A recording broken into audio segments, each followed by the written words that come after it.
अस्सलाम वालेकुम। वक्त 5:30 बजे। फ्लैशबैक की सूरत में कहानी में कुछ देर पर्दे गिराओ तो जिस वक्त ज़ल्तान सिकदर और ज़रख़िब हाथ थामे सुरंग के अंदर दाखिल हुआ था, वक्त की सुई वापस उसी जगह लाओ तो कहानी के चंद और किरदार उसी गबूतियत खाने में रिहाई के मुंतज़िर थे। हसन सुल्तान अपनी जगह से आगे आकर उस सुरंग को देख रहा था जहाँ ज़ल्तान और ज़रख़िब गए थे। चंद पेन किलर्स की वजह से उसके बाजू का दर्द उड़नछू हुआ था। अच्छे खासे खाने और एनर्जी ड्रिंक्स की वजह से अब वो एक बार फिर फॉर्म में था। उसने एक कदम आगे बढ़ाया ही था कि सुरंग के ऐन पंचों के बीच में लोहे का दरवाज़ा हायल हो गया। तो वो बौखला कर दूर हटा था। उसके हाथ बाकी सब भी हैरान थे। वो उस हरकत का बादशाह जबल खान था। वह अब भी बोर्ड पे बटन दबा रहा था जब मुकम्मल संजीदगी से टीवी स्क्रीन पे देख रहा था जहां अब एक दूसरे दरवाजे की तस्वीर आ रही थी। जबल उस दरवाजे को अनलॉक करने की कोशिश कर रहा था। वो हो गया। सुरंग की लंबी दीवार में दाएं बाएं दरवाजे खुल गए थे। जबल सीधा हो गया था और बाकी दरवाजे शुमाल और जुनूब की तरफ खुलते थे। जबल जैसे बेयकीनी से आगे आया और मिस्टर आइंस्टाइन सा ये तुमने कैसे किया? वो मुताजिब सा होकर मुताजिब सा लगता था। It's amazing. बेख्तियार उसके लबों से सस्ताइश निकली थी। सादान ने उसकी पुस्त पिलात मारी थी। दुश्मन का इलाका है और इसकी तारीफ करने की क्या ज़रूरत है? तारीफ में दोस्ती और दुश्मनी कैसी? मैं तो बस जबल का टैलेंट देख रहा हूँ। आप तक इन दरवाज़ों को देखने में मुँह था। ये मेरा नहीं, एजेंट का टैलेंट है। जबल सपाट अंदाज में बोला था। हो या ना हो, जबल खान उसके क्रेडिट्स नहीं लेता था। वो अजीम है, उसका दिमाग अजीम है। जब वो मर जाएगा तो उसका दिमाग डोनेट कर देना। लोगों को उसकी अजमत से कुछ फ़ायदा मिलना चाहिए। हसन ने मुखलसा मशवरा दिया। जबल खान उस मशवरे से ज़्यादा खुश नहीं था। हसन को ये अंदाज़ा हो गया था। क्या यार, ऐसे क्या देख रहे हो? भाई समझ कर मशवरा दिया है, लेना है तो लो वरना छोड़ दो।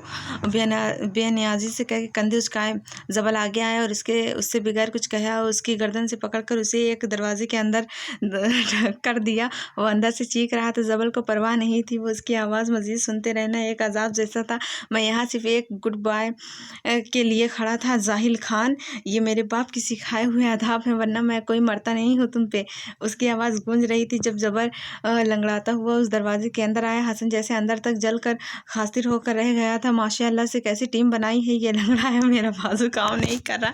हर 2 मिनट बाद मुझसे गशी तारी होती है। वो बोलते बोलते रुका। अंदर आती ईशा को देखा। वो सपाट चेहरे के साथ अंदर आया था। लो जी, गूंगे की कभी तो वो भी आ गया। एक तो इसका मुंह कभी बंद ही नहीं रहता। नहीं, हाँ भाई, गूंगे जाने को कोई और जगह नहीं मिली थी। वो सुलग ही तो उठा था। उसी पल दरवाजे बंद हो गया था। अब जो था वो सामने था, रास्ता या फिर मौत या एक गबूतियत खाना।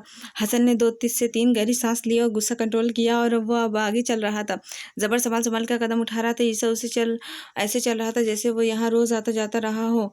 और हसन सुल्तान यूँ चल रहा था जैसे मिराज साहब ने ये सुरंग उसकी जागीर में दे रखी हो।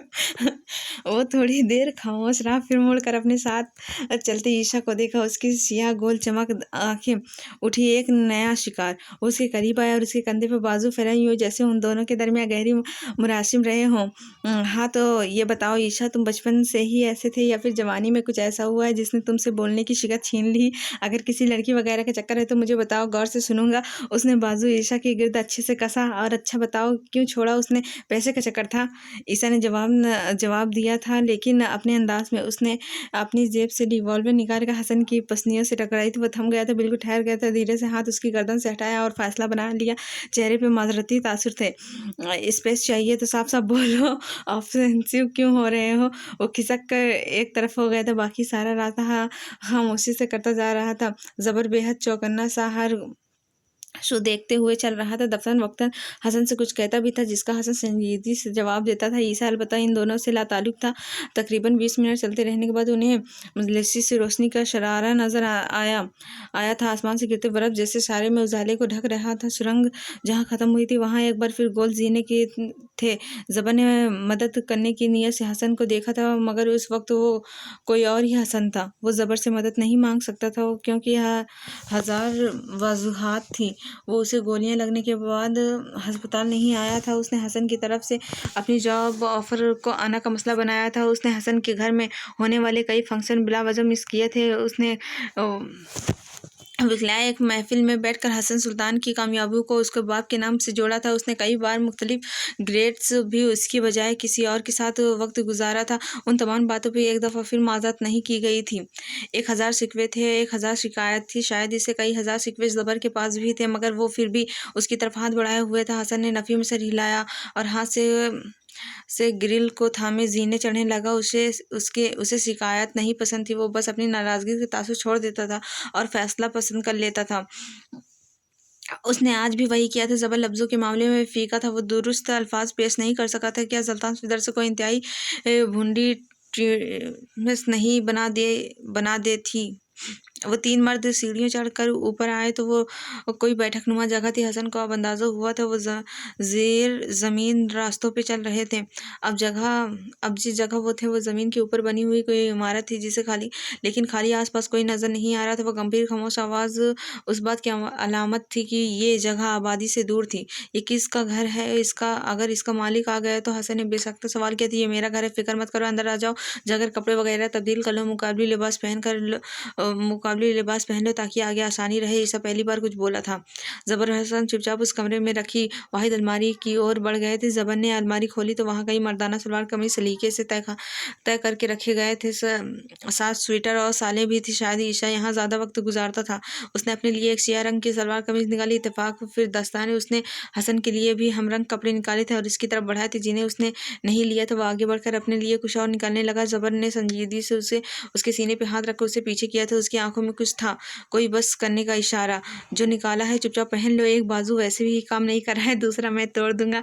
अपने काम से काम रखो, मैं जो चाहूँ करूँ, तुम ज़बरदस्ती नहीं कर सकते मेरे साथ, तुम मौका दो करके दिखाता हूँ। वो उसकी ढिठाई से बोला था। हसन सुलग कर रह गया था। बारात नहीं है तुम्हारी, जो दिया है चुपचाप पहन लो, सख्ती से कहते उसने अलमारी के पट बंद किए थे। ईशा यूं ही ढीठ बन के आगे खड़ा रहा। आखिर उन्हें ही कहना पड़ा, अगर तुम तशरीफ़ बाहर ले आओ तो हम कपड़े बदल लें। ज़बर तिनक कर बोला तो वो पत्थर की दीवार बस रुख मोड़ गया था। बाहर अब भी नहीं गया था। कभी कभी हसन को लगता था ज़बर खान की माँ ने ऐसा बेटे पैदा करते वक्त उनको ढीठ बनाने की कोई अलग सी दवाई खाई होगी। बस एक बार नहीं भी वो तरकीब मिल जाए, उन्हें भी वो तरकीब मिल जाए। थोड़ी देर बाद ज़बर कपड़े तब्दील कर चुका था और हसन से अब तक की उसकी शर्ट भी नहीं उतारी गई थी। मदद नहीं मांगेगा वो, हाँ बस बात ख़त्म। ज़बर ने आगे बढ़कर उसकी मदद करनी चाहिए तो हसन ने उसका हाथ झटक दिया। ज़बर बुरा माने बगैर उसकी शर्ट धीरे से उतार रहा था। हसन ने अब सख्ती से उसे खुद से दूर हटाया था। ज़बर टस से मस ना हुआ था। तुम्हारा मसला क्या है? अपने काम से काम क्यों नहीं रखते? तुम और मैं हसन, हम दोनों एक दूसरे के सामने क्या भरम रखने हैं? हमने एक दूसरे के कपड़े बगैर धोए पहने हैं, हमने एक दूसरे के उतरन पहनी है, एक दूसरे के सामने कपड़े तब्दील किए हैं और एक दूसरे के पहने हुए कपड़े उतरवा कर पहन कर पार्टीज अटेंड करने गए हैं। हमने एक दूसरे के बदबूदार जुराबे पहने हैं, एक दूसरे को झूठा खाया है, एक दूसरे के गीले तौलिए इस्तेमाल किए हैं। तुमने किए होंगे, वरना मैं तो हमेशा से नफीस इंसान था। हसन को मैले कपड़ों से एतराज़ तो ज़बर हल्का सा मुस्कुराया था। एक तो ये मतलब शिकायतों में भी ना कुछ बोलना होता है। वल्लाह हसन सुल्तान कुछ नहीं, वो कमरे की खिड़की पे रखी वाही छोटी सी कैंची लेकर आया। अब उसने हसन की शर्ट के बाजू को काट रहा था। हसन खामोश रहा था, मजम्मत छोड़ चुका था। ज़बर ने उसके सीने पे लगे जख्म देखे थे, वो नीले थे, जिनकी शिकायतें इन दिनों से नहीं कर रहा था। वो अपनी तकलीफ़ कहता क्यों नहीं था? थोड़ी देर बाद ज़बर उसके कपड़े तब्दील करवा चुका था, साथ उसे स्वेटर और साल अच्छी तरह उड़ा दिए थे, उसे जराबे डबल करके पहनाए थे और उसके जूते उतार कर दोबारा दुरुस्त तरीके से पहनाए। सर पे ऊनी टोपी रखे उसे अब दोनों मुकामी लोगों जैसे लगते थे। बस ज़ख्मों की ज़रा सी फेस्टिंग हो जाती तो खैर। उसने बैठक से बाहर आए तो उन्हें मालूम हुआ कि वहाँ एक छोटे से एक कमरे के मकान में थे। ये ईसा के रहने की जगह थी। बाग के एन बगीचों बीचों बीच यहाँ बैठकर वो बाग की हिफाजत भी किया करता था और बढ़ता भी था। अब नहीं, बहुत पहले उसके पास वक्त नहीं था, लेकिन उसका एक कज़न अब यहाँ रहता था। ये तमाम बातें ईशा ने खुद ही बता दी थी। अब वो बाग के दरमियान रास्ते बनाते हुए गुजर रहे थे, लेकिन सर्दी का जोर बढ़ता चला जा रहा था। बर्फ़बारी अब भी हो रही थी, मगर वह जहन्नम कहीं बहुत दूर पीछे रह गया था। कुछ वक्त बाद उनके ख्वाब ज़ायल हुए थे। अकूबत खाना अब दोबारा उनका मुकद्दर नहीं बनेगा। क्या वाकई 11 जनवरी तीसरी रात और आखिर तरफ हिंजिला और शादान थे, उनके साथ तीसरा मरीज था। हिंजिला ने हाथ में रिवॉल्वर थाम रखी थी, आंखें और बदन पूरी तरह चौकन्ना थी। शादान उसके साथ कदम उठाते हुए इंतहाई बेसुकून था। उसे तंग जगहों से मसला था, उसे सांस ठीक से नहीं आता था। वो बस जल्द से जल्द यहाँ से निकलना चाहती। ये रास्ता कितना लंबा खोजे, चंद कदम लेते ही पूछ बैठा था, तुम्हारे बैग में इनहेलर मौजूद है, सांस लेने में मसला है तो इस्तेमाल कर लो। मरीज ने मशवरा दिया। मैं दमे का मरीज़ नहीं हूँ, बुरा मान गया था मैं जबल खान नहीं हूँ। रास्ते कब ख़त्म हो गए मुझे नहीं पता। दिमाग चाटना बंद करो। और ताहट से बोला तो सादान जबड़े भींच कर रहेगा। वो लोग अगले चंद मिनट बिल्कुल खामोशी से चलते रहे। सादान का चेहरा नामोश अंदाज में सफ़ेद पड़ रहा था। उसने चेहरे पे हाथ फेरते हुए नॉर्मल रहने की कोशिश की, सीने पे हाथ फेर कर सांस लेने की कोशिश की, लेकिन ये मुश्किल अमर था। और थोड़ी देर बाद उसने हिंजिला को मुखातिब किया था, तुमने इन 3 सालों में मुझसे मिस नहीं किया हानी? वो फ्रेंच में बोला था। हानी मुड़ी नहीं, चलती रही। कई मिनट बाद वो खामोश रही, फिर उसकी आवाज़ सुनाई दी, मेरे पास तुम्हें मिस करने का वक्त नहीं था सादान। मेरे पास वो कोजी सा ऑफिस नहीं था जिससे छुट्टी के बाद तुम्हें याद करती। मेरे पास काफ़ी के मग्स नहीं आते रहे जिन्हें पीते हुए मैं तुम्हारे बारे में सोचती रहूं। मैं मुल्क से बाहर टूर पे नहीं जाती थी जहां किसी के आला कैफ़े में बैठकर तुम्हारी याद सताती। मेरे पास शाम का वो सुहाना पल नहीं था जब मैं तुम्हारी बातें दोहराती, लंबी वजाहतें, बातें घुमाना, ये उसका वतीरा नहीं था। मगर वो घबरा रही थी। बाज़ दफ़ा यादें भी मजबूर हो जाती हैं, बेवक्त तजरीत नहीं आ जाती। मैंने तो सुना था यादें बहुत ढीठ होती हैं, ना फरमान औलाद के जैसी दिलासे में नहीं आती। वक्त बेवक्त की उन्हें परवाह नहीं होती। आंसू, मलाल, रंज, क्या जज्बे का उन पे कोई असर नहीं होता। उन्हें आना होता है तो अगर आकर रहती हैं। हिंजिला लब भीज गई थी। मजीद उन अल्फाजों को नहीं समझ रहा था और हिंजिला ने पूछने की ज़रूरत उसमें से नहीं की थी। मैंने तुम्हें मिस किया है 3 साल, पूरे 3 साल में बहुत देर बाद धीरे धीरे कह रहा था। हिंजिला 33 कदम उठाने लगी थी। मैंने कई बार खुद को कोसा गई, काश तुमने अपने दिल की बात कह देता। शायद तुम मुझे इस तरह छोड़कर न जाती। शायद मैं तुम्हें खुद पे एतबार नहीं दिला सका। तुमने मुझे, तुम्हारे ख्याल ने 3 साल मुझे अजियत में मुब्तला रखा। हिंजिला रुक गई थी। उन दोनों की नज़रें मिली थी। जर्द बत्तियों में, उन मिट्टी उड़ाती सुरंग में वो दोनों एक दूसरे के सामने खड़े थे। 3 साल पहले सादान उसकी आंखों में आते तासुर को कोई नाम नहीं दे सका था, लेकिन आज 3 साल बाद हिंजिला अजलाल की आंखों में सैयद सादान सा का अक्स था। और यकीनन तुमने इन 3 सालों में मुझसे बदला लेने के कई तरीके ढूंढे होंगे। मुझसे नफरत की होगी, मुझे ढूंढ कर मार देने का ख्याल आया होगा, और हर ख्याल उस ख्याल पे भारी था कि क्या मैं तुम्हें दोबारा देख सकूंगा। उसके आँख से देते अल्फाज हिंजिला को लगा तो वो मोमिन बन जाएगी। शादान आगे आया, बरह रास्त तो उसकी आंखों में देखा वो शहरज़ादा होने लगी थी। पहले मुझे शौक लगा था, फिर गुस्सा, फिर नफरत, फिर मैंने तुमसे इंतकाम लेने के बारे में भी सोच रहा था। 1 साल इसी तरह गुजर गया और 1 साल बाद मैं नफरत, गुस्सा, इंतकाम हर जज्बा भूल गया था। कुछ याद था तो तुम्हारे साथ गुजारा हुआ वक्त। ये सवाल था, क्या था? तुम्हें दोबारा देख सकूंगा, ये मुझे रोज़ मारता था। मैं यही ख्याल मुझे जिंदा रखे हुए था। मेरे लिए 3 साल बहुत मुश्किल थे। वो 2 कदम मजीद आ गया। हिंजिला गुंग सी उसे तक रही थी। मरीद एक इजाफी किरदार हो गया था। मैं और एक्सप्रेसो हूँ। मैं ज़्यादा बोलता हूँ, मैं जज्बाती हूँ और शायद इंतकामी भी, लेकिन यकीन करो हानी, मैं एक बार फिर भी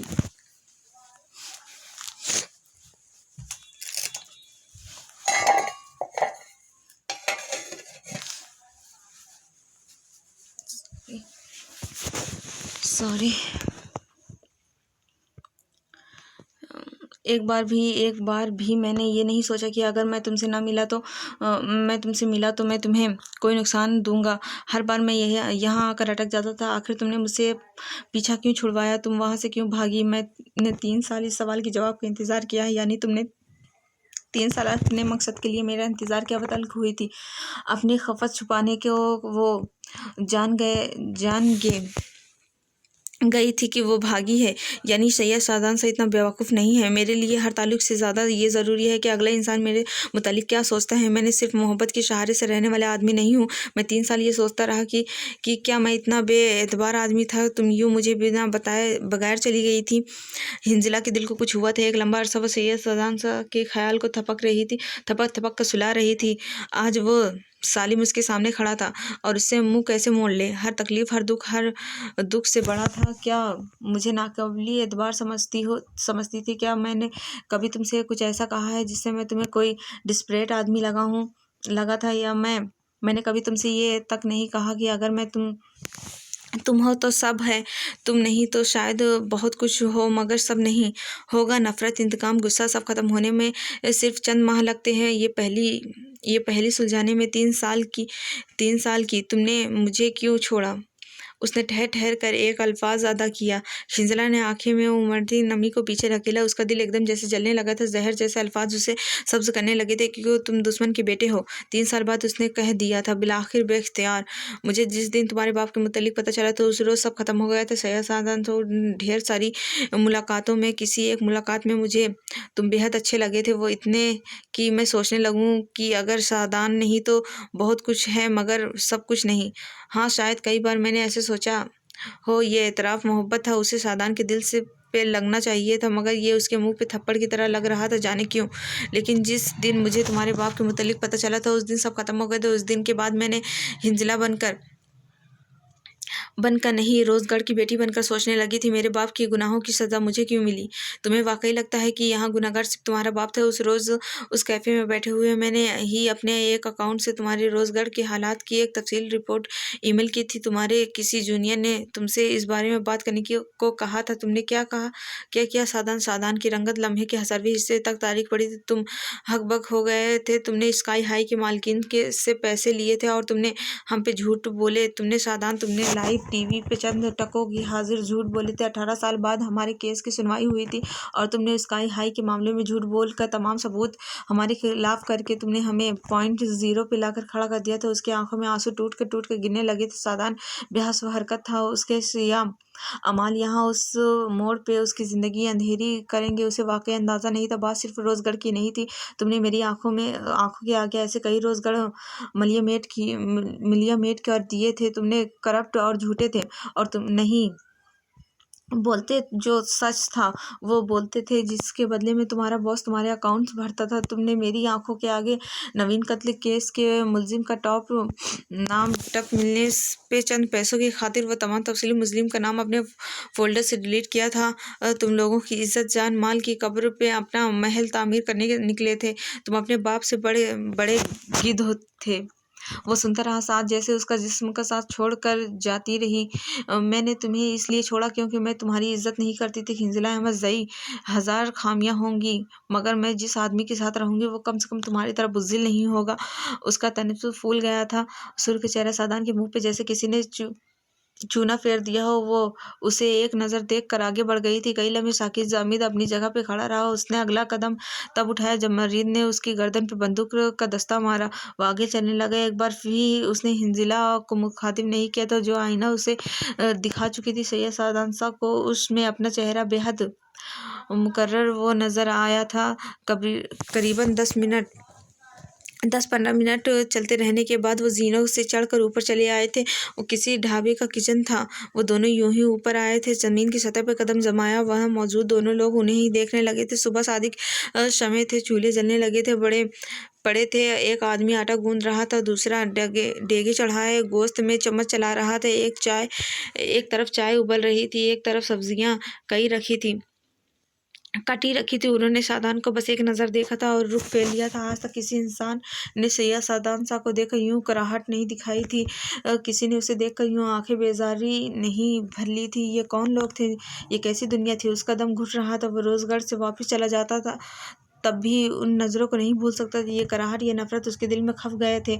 उसने कई लम्हे वहाँ खड़े होकर उन तमाम लोगों की तरफ एक दूसरी नज़र का इंतज़ार किया था, मगर किसी ने नहीं देखा था। तुम कपड़े वगैरह तब्दील कर लो, फिर हम आगे चलेंगे। मरीद के कहने पर उसने मुख से सर हिलाया था। उसे किचन से बाहर एक तरफ ले गया था। थोड़ी देर बाद सादान बाहर आया तो उसने सियाह रंग की कमीज सलवार के साथ सफ़ेद रंग का स्वेटर और सफ़ेद ही शॉल ओढ़ रखी थी। इतने दिन बाद अपने जिस्म पे साफ सुथरे कपड़े देखकर उसे अलग ही इत्मीनानियत महसूस हुई थी। धुला धुलाया चेहरा, आँख के करीब जख्म, फटे हुए होंठ और माथे पे बैंडेज, जो उसका हुलिया दो मुख्तलिफ तरीकों से बदला हुआ था। हिंजला चंद लम्हे उसे देखती रही। वो अच्छा भी लगता था, वो बुरा भी लगता था, वो दोस्त भी था, वो दुश्मन भी था। क्या करे वो उसका? गहरी सांस भरते उसने निगाहों के जाविया बदल लिया था।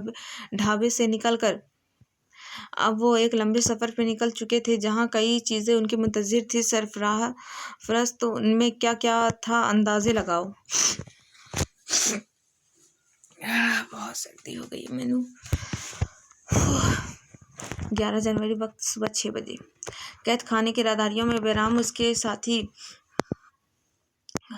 खरामा कदम उठाते हैं। सफ़ेद रंगत की मुकामी लिबास में वो दोनों हाथ में रिवॉल्वर लिए वो संजीदा चेहरे के साथ सीधा में देखते हुए चल रहा था। उसके दाएं बाएं लोग थे। आज उसके जहन में बहुत कुछ था। कई फ्लैशबैक एक अधूरी फिल्म की तरह उसके दिमाग में गर्दिश कर रहे थे। वो उन्हें झटक नहीं सका था। आज नहीं, अगर बेवकूफ़ों की तरह रियासत होती तो बहराम उसका बादशाह होता। वो कोई 10 साल बच्चा था जब पहली बार उसे अपने ही बाग से किसी सूट वाले साहब ने डांट कर भगा दिया था। फूले गाल वाला सुर्ख सफ़ेद चेहरे वाला बहराम सीधा अपने बाप के पास जा पहुंचा था। वो बुरी तरह रो रहा था। दादी, वो सूट वाला आदमी हमको हमारे ही बाग से सेब तोड़ने नहीं देता। उसके दादाजी ने मोहब्बत से उसके बालों में हाथ फेरा था। चेहरे पे आज़ादी की रकम था। वो अब हमारी जगह नहीं है बहराम, तुम वहाँ मत जाया करो। लेकिन वो हमारी जगह थी। वो रोना भूल कर हैरानी से बोला, क्या किसी को हमारे बाग को छीन लिया है?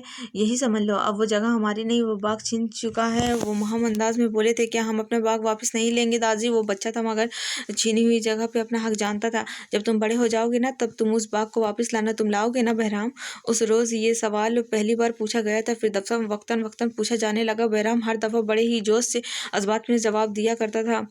लेकिन अगले ही साल उसका जोश गुस्से में भर रंज इंतकाम में बदला था। बाग का सारा फल और टरकों में लाद कर ले जाया जा रहा था। वो पहाड़ी बच्चा, उसने फल और खाना हमेशा बांटना सीखा था, मगर जिस शय ने उसका दिल तोड़ा था वो बाग की कटाई थी। और उस एक दरख्त पे चलने वाली ब्लेड्स बहराम खान के सीने पे चलती थी। उसने हमेशा उस मिट्टी की इज्जत की थी। वो उन दरख्तों की छाँव को मुकद्दम माना था। और उस रोज़ उसने अपने बाप को पहली बार रोते हुए देखा था। वो जामिद हो जाने वाला लम्हा था। वो बेवकूफ़ नहीं था। हाँ, जो सब उसने सहा था उसके बाद बेहद ज़रूर हो गया था। उसे अब रोज़गार के अलावा किसी पे तरस नहीं आता था। उसे अब हर सूरत में अपने बाप के आंसुओं का बदला लेना था। वो बेवकूफ़ नहीं था, मजलूम था। उसकी आंखों में बगावत है, कुछ है जो करने वाला है। 16 साल का था जब उसने अपनी माँ को अपना सारा जेवर औने पौने बेचते हुए देखा था। उस रोज़ बहराम की गैरत ने जैसे उसे ललकारा हो, मोरे तुम अपना जेवर न बेचो खुदा के लिए। वो उनके घुटनों से लग कर जैसे मिन्नत कर रहा था, मुझसे ये देखा नहीं जा रहा बहराम खान। जब कोई तुम्हारे बाप से आकर फैसला मांगता है तो उस गांव के आधे लोगों ने अपना पैसा उस जुगल साजों को इसलिए दिया था क्योंकि तुम्हारे दादाजी ने उन लोगों की जमानत दी थी।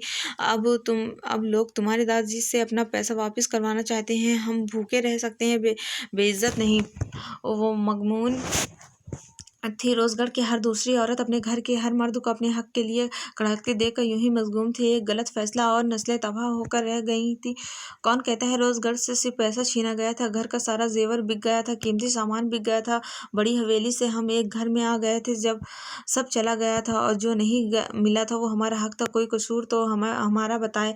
बेहतर मुस्तकबिल के ख्वाबों पे पाबंदी होनी चाहिए। मोरे हनूज रोते हुए बड़बड़ा रही थी और वो खामोशी सुनता रहा था। उसका भाई, चचा सब खामोश थे। हर कोई उस बर्बादी को अपनी आंखों के सामने देखने पे मजबूर था। उसने अपने बाप के समेत गांव के बिस्तर घरों के मर्दों को पाई पाई से वकीलों के अकाउंट्स भरते हुए देखा था। उन्होंने कोर्ट को धक्के खाए थे। तारीख मिलने के लिए सालों इंतजार किया था। मीडिया पे चंद दिन तक उनका मामला अच्छा उछाला गया था, फिर हर कोई चुप सा हो गया था। रोजगार जैसे किस्सा पारियाना हो गया था। भूख और गुर्बत बढ़ गई थी। घरों के रकबे छोटे हो गए थे।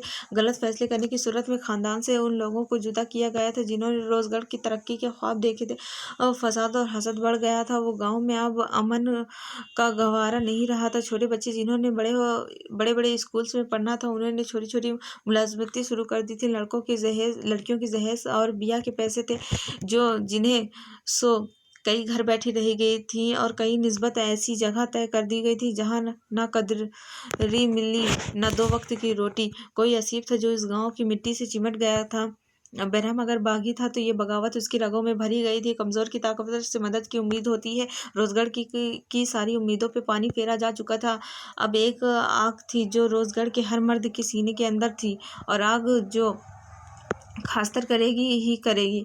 उसे तख्त ताज से कोई सरोकार नहीं था। हाँ, मगर जिस दिन उसे हुकूमत मिली सब ढह जाएगा। बचपन से लड़कपन और लड़कपन से जवानी की मंजिल तय करते हुए बिलाखिर रोजगढ़ के बैराम खान और उसके जैसे बाकी लड़कों को अपनी नामजदगी के लिए कोई वकील मिला था, जिसने चंद माह के अंदर अंदर रोजगढ़ के केस को तारीख दिलवाई थी। उस रोज बेहद खुश था। मिठाई का डब्बा लिए वो बाग की तरफ चला आया था, मगर वो उस मिठाई को खा नहीं सका था। तारीख मिलने के चंद ही घंटों के अंदर अंदर स्काई हाई होटल पे एक बहुत बड़ा हमला हुआ था। खबर मिली थी कि किसी मुश्किल गिरहा ने स्काई हाई के अंदर घुसकर अंदर मौजूद लोगों को डराया धमकाया और हरस किया है। मुल्क के कई बड़े बड़े अहदों पे फायज लोगों को जान से मार दिया है। कई शहरी जान से हाथ धो बैठे हैं। यहाँ तक कि होटल को करोड़ों रुपयों के माली नुकसान झेलना पड़ा है। ये इसका सांचा था जिसका असर मुख्तलीन के खानदानों से ज़्यादा रोजगार पे पड़ा था। ये खबर चंद घंटे गाँव को मगमूल करती रही, मगर अगले चंद घंटों के मुश्ताल रोजगढ़ से कई लोग गिरफ्तार किए गए थे। एक दिन के अंदर अंदर वो इलाका विक्टिम से विलन बन चुका था। सिपाक पानी की बहती हुई नहरें सामने घास पे बैठे हुए जबल खान और खलाओं में तक रहा।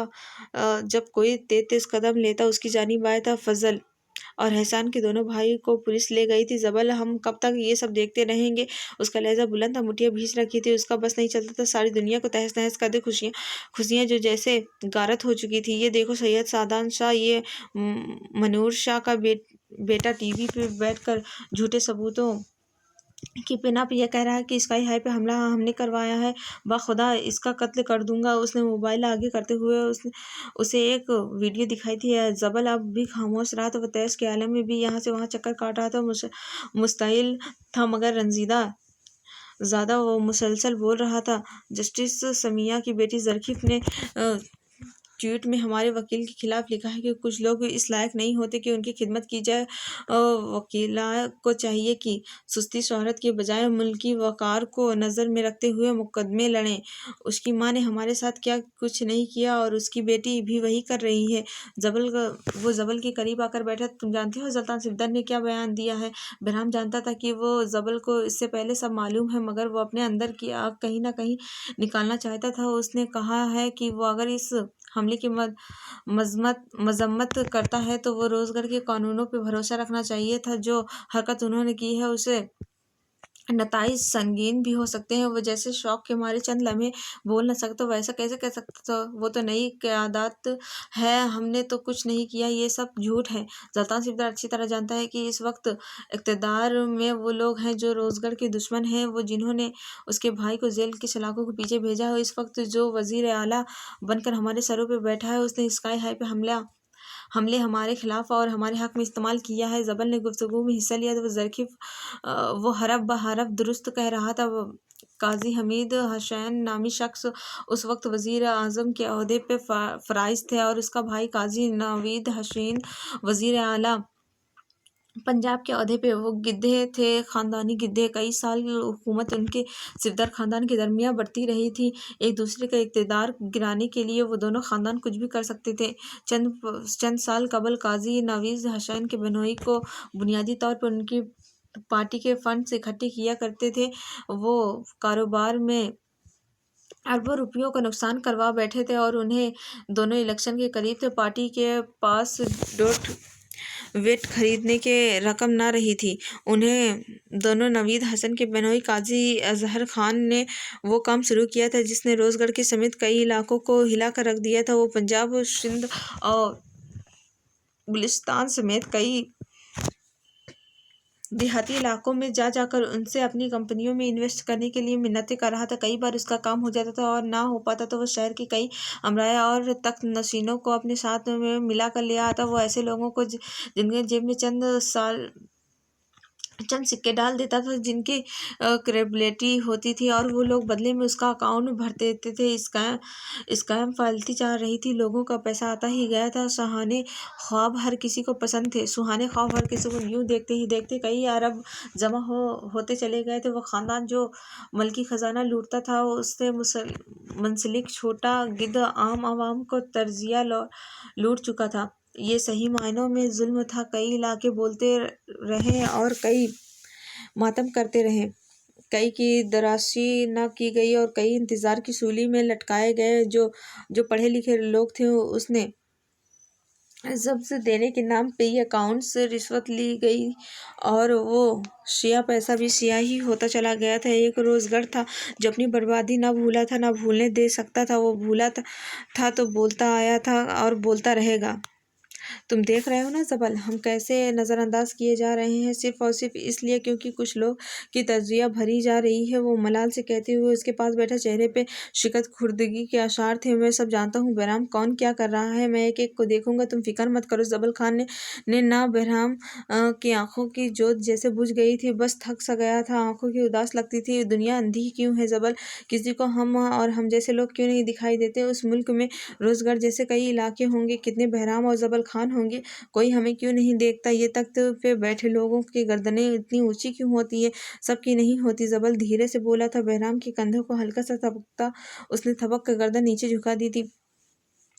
कुछ लोग होते हैं बहराम, जिन्हें तख्त मिल जाए तो उनकी गर्दनों में हर्ष और लालच के पट्टे बन जाते हैं। अगर वो झुक कर रियाया के गम और तकलीफ देखने लगे तो सोने का वो पट्टा, हीरे के वो नगीने गिर पड़ेंगे। मुफाद, ज़ाती मुफाद कई बार हर शय पे भारी आ जाता है।